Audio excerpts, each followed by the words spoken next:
guys! Good day everyone! Hansly Tatas Vlog here. Andito po kami ngayon. Papunta po kami sa bukid namin.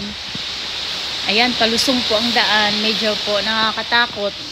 Kaso nga lang, kailangan Kasi ito po yung happiness namin na magpunta ng mga bundok-bundok. Kaya bumili po kami ng lupa sa bundok. Para po pag tanda,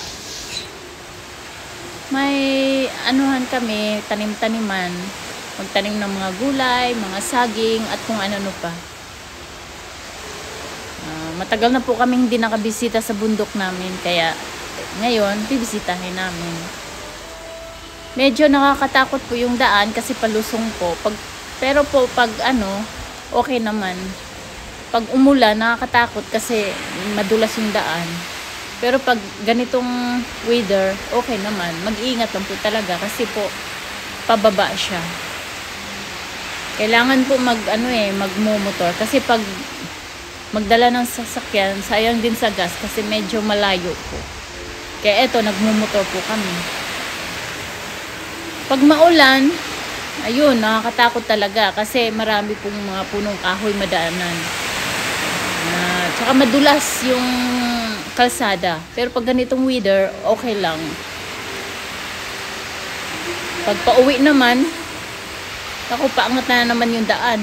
Okay lang kung papunta kasi pababa. Kaya ito, bundok na bundok po talaga.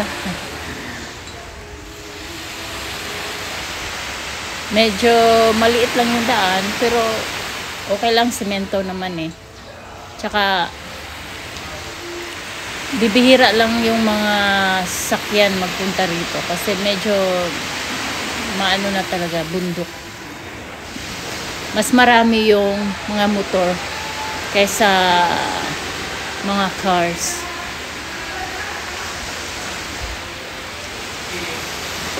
Okay guys, thank you po. Thank you for watching. Marami pong salamat.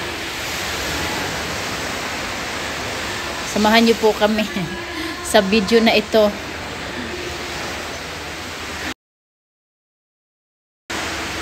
Habang nagdadrive po kami, ayan, nagbibideo po ako. Okay guys, salamat po. Marami pong salamat. Bye!